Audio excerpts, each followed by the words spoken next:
Hi,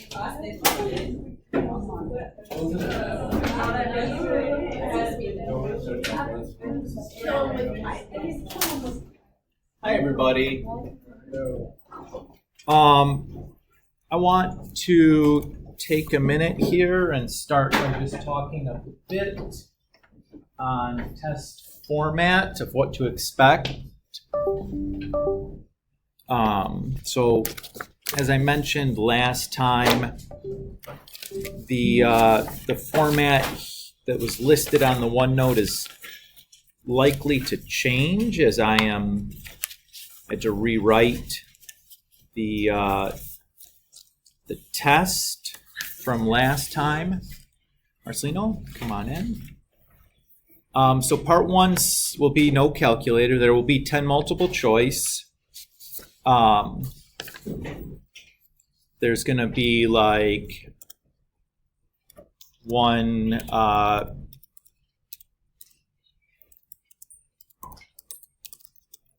continuity proof where I ask you to show something's continuous across its domain, just like you did on the homework quiz. I'll pass those back here in a minute.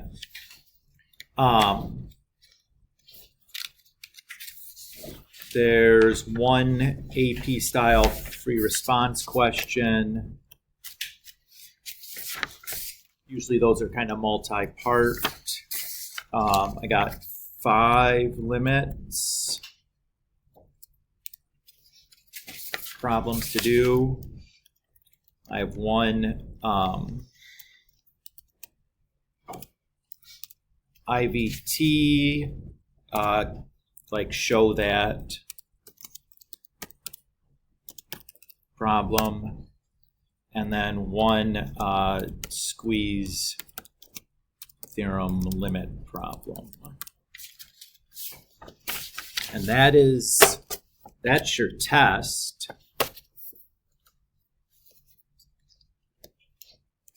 Does that feel okay? Like, hopefully not overwhelming. The level of difficulty on these kinds of questions will be similar to what we would have done on the homework quizzes to this point. So I'm passing these back. We'll kind of talk about some other stuff, and I have some multiple choice practice for us to kind of work on, just that and just get used to that a little bit. Because again, we don't do a ton of multiple choices in our math classes. Now let's shows. Yes. Kate. Okay.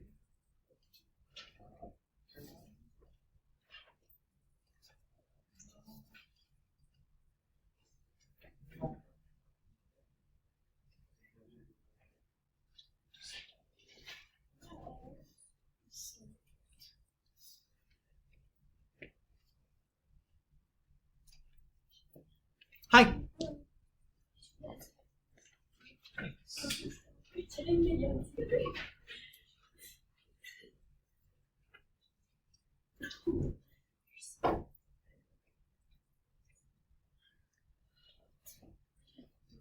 All right. So when it comes to the test, I'll take specifics in a second, but thinking about technique-wise, what do we need to make sure that we have? We drew that kind of flow chart for like, what do you do if I want to evaluate a limit, right? Whether it's a finite limit or infinite, you try the direct substitution. If it's indeterminate, try one of these things. If it is infinite, use the growth rates. That's basically the gist of it. You should be familiar with that so you know what to do, right? You see on here continuity, intermediate value theorem, squeeze theorem, all listed as specific like kind of proof style questions, you should have the definition of continuity. That should be stone cold. You know what to do with that. In addition, you want to know the function types that have automatic continuity over their domain. You know, polynomials, rationals, all the stuff you've studied basically, right? Should know the IVT theorem well enough that you can like write an answer using the IVT theorem like you did in the Delta math practice where like all the formats were the same and you filled in the blanks. You have nothing on the test. There's not like a fill in the blanks. It's going to be, you have to write it all from whole cloth.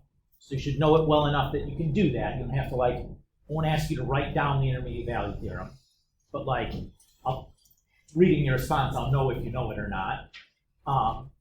Same thing with the squeeze theorem. Again, I won't ask you to quote it, but you need to know well enough that you can apply it. Like, what conditions do you need to have met in order to apply it to say that, okay, then the limit is this. So those, those three definitions and theorems, and then like your limit tricks is basically the gist of it. Now there's multiple choice questions. That's a little bit of a black box. There's this FRQ in there. It's a little bit of a black box. Thinking about other things that we've done this chapter that I haven't explicitly mentioned here. You should be able to take limits using a table or a graph, right? If I give you the table or if I give you the graph, you should be able to find the limit from that. If it's a graph, you should be able to do like your limit laws with it. If I have like, find the limit of, 4 f of x minus 7 over 3 f of x squared, you should still be able to do the limit of that if I give you the graphs, right? We have definitions now for asymptotes. What's the definition for a vertical asymptote? Is either the left-hand limit, the right-hand limit, or the general limit equals positive or negative infinity. So if you have to show something's a vertical asymptote, all you need to do is show one of left hand, right hand, or general limit is positive or negative infinity. That's enough. You don't need all of them or more than one of them. One is enough, any one of those three. And we have a specific definition for a horizontal asymptote, right? Which is the limit as x approaches infinity of f of x is equal to some finite value, and then also as x approaches negative infinity, equal to some finite value. You can have 0, 1, or 2 horizontal asymptotes for a function. So you have to make sure that you're checking both at positive infinity and negative infinity, because you could have 2 different ones. Aside from that, I don't know that there's anything else that we really spent a significant amount of time dealing with. Limit laws include composition, right? Limit of a composite. But yeah, I mean, that's the idea. Notice that the limit problems are on the calculator section. Now the directions will ask you to do these, do the limits algebraically. But if you have your calculator, what should you use it to do? Check your answer, right? Like, let's look at the graph, look at the picture, make sure that the answer that I'm writing down matches. Or if I don't trust the graph, look at a table, make sure that the answer I'm writing down kind of matches. Oftentimes it's an easy way to like catch a drop negative sign, or you forgot to multiply something out correctly. A lot of times just looking at the picture real quick, you can be like, oh, I got a different answer than what I was supposed to. Let's go back and see, did I make a silly mistake first? Because oftentimes that's the case, especially back here, where like this stuff is hard, but it's not complicated, right? Like it's not like there's a whole page of computation that has a million places to turn around, get turned around on. Most of the things I've asked you to do haven't been like, that was a page of work or a page of calculations to get to an answer. Now we get to nasty things like that eventually, but like even on a test setting, it usually isn't bad. The homework can get real gross stuff. Does that feel good about what to expect test-wise? Does anybody have any specific stuff about the test kind of topics that we've talked about? Do you feel okay with the things we've listed? I would think that if I asked you to list the main things that we've done this semester, that you'd come up with the same list that we just kind of talked about. So again, it's big ideas. Like, I'm not going to go hyper specific. You know, I would mention to you, like, even in a case where I give you like the hard version of a problem, usually I'll include a hint on it. Like, the squeeze theorem problems can be very simple if you have the inequality. If I don't give you the inequality, I'd at least give you the starting inequality to build from. So, like, remember when we did the one from the homework where it was like, you know, x squared sine of 1 over x or whatever. We started with -1 less than or equal to sine, less than or equal to sine, or less than or equal to 1. Right? That would be something like, that would be the first hint I would give you for a problem like that. It's just like, here's your starting inequality. You know, build what you need from this. Which again, like, that's the hard version of the problem, but it's not doing it solo, right? We give you the kick in the right direction. You like start with that, and usually from there it's pretty doable.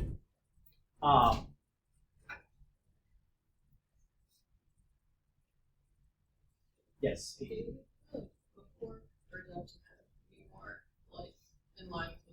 So, you know, it'd be a bit of both, to be honest with you. You know, like, the limit stuff I think is probably closer to what we did in the book than what you saw in the delta math, although the delta math analytical limits, delta math was not dissimilar. You know, like the squeeze theorem stuff and IVT stuff, you know, like, resembles the stuff in the book, but also the delta math to a great extent too. Like, you know, the IVTs, like, I probably wouldn't, because it's listed in the calculator aloud, it's probably not one to give you the picture for. You know, like where you have the missing chunk of the graph, like on the delta math, you probably just get a function or an equation and be like, show that this has a solution on this interval or something, because you can just graph it yourself. Or plug the numbers in yourself and just get a result. So you know, like, I would say, for the most part, the types of questions you're getting asked, either delta math or textbook, where the overlap is kind of where the test will land. You know, like the limit problems from the delta math are pretty similar to the limit problems in the test, right? Or in the homework. In the rare case that there's some monster ones in the homework that were like late that we might have talked about, but were like way beyond the scope of what I would ask you to do, like something to, you know, multiply 2 conjugates you needed or something, like, you know, that's too much in a time test setting.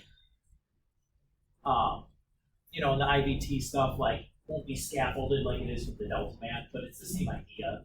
You know, like, I'd ask you to like write the thing out like you did on the, you know, like the delta math has written out. So I don't have a good answer to that. Is everybody, is that okay?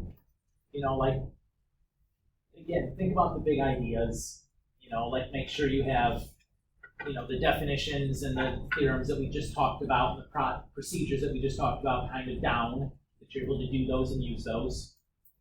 And if you've done all the homework, you've done the delta maths, you've practiced, you know, the couple of things that you're like, the format of doing this kind of thing I'm kind of shaky on, I would just focus on those things. And, like, you know, if you have the definitions and you're like, yeah, okay, so I just do a limit to check for asymptotes, or I do a limit to check for, you know, this thing, or like, if you're confident there, then you should be good. You know, like, for the most part, this is,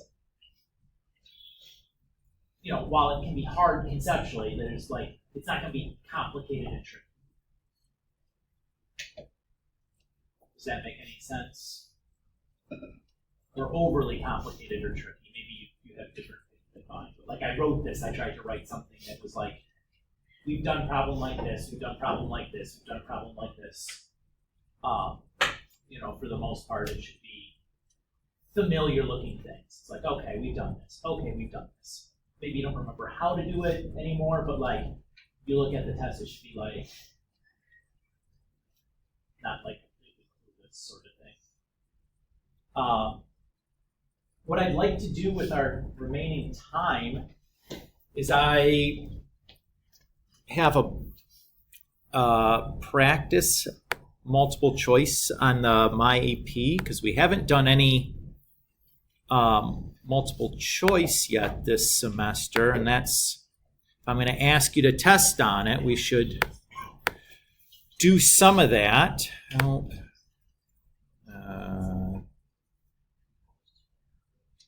Yeah, this one, right? Did not take, oh, there, it's going to take it. I hate when they do this.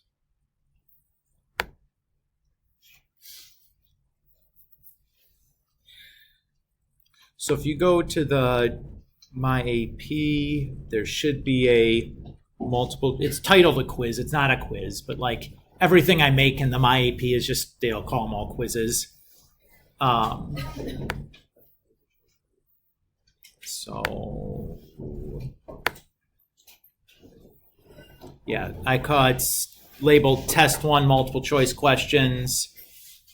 So our time today, I would just spend kind of grinding through these things. If you want to talk about stuff with other people, you're welcome to do that. It does not have to be a solo endeavor. It's not a homework assignment. If you don't want to finish it, you don't have to finish it, but like, why would you not finish it? The grade on it doesn't matter, so if you get like a 25%, like I would be concerned about my ability to take a multiple choice test, but like it's not going to affect your grade in the class. It might, you know, tells you maybe you're not as well prepared as you thought you were, you know, for the test coming up or whatever, but like can't hurt you by getting wrong answers, so don't get like hung up and like I'm gonna spend 40 minutes trying to figure out this one multiple choice question. Like, not that serious. At the end, it'll tell you, you know, right and wrong what you got, and I can put a PDF version of this and the answer key for it onto the OneNote also. I can do that by next class. Remember, the test isn't next class. We're going to just start the next set of topics next class, and the test is the following. I moved it from Friday, which we were originally scheduled because it was a advanced day, and I felt like 10 minutes of class time might make a big difference on a first time doing this test in this format, so I didn't want to do that. So I pushed it back, you know, into next week. I hope nobody's upset about that. You look devastated. Kate's like, is everybody cool? All right. I'm gonna stop talking and let you guys get your My APs fired up and start kind of grinding away. Feel free to use, on this, I would say that like you don't need a calculator for anything on this, but if it's, you want to double check multiplication where it's just like, I just don't feel like doing this by hand or something, like feel free to use a calculator, but I'm letting you know that like none of these problems in this would be calculator necessary. But again, like if it's just like, I just want to get, like I know what to do, I'm too lazy to crunch the numbers. Like feel free to like skip the crunching numbers, or like you're doing a limit and you want to check with your calculator by looking at the picture. Feel free to do that, it's not a big deal. But again, like this has not been a calculator heavy unit. There will be a place in the future where we can take really nice advantage of calculator, and it saves a lot of time and effort. There's questions later on eventually in this class where like can't do it any other way than with your calculator, but we're not right. That is not now. So I'm just going to kind of pop around and check in on you guys and see if you have questions on stuff or talk about whatever's going on. The added bonus is to make sure that everybody's signed up to the My AP for the class too. by doing this way. So I think the due date for that is like the 20th, probably like next week sometime or something. But I think we did this on the first day logging in, so you should be good.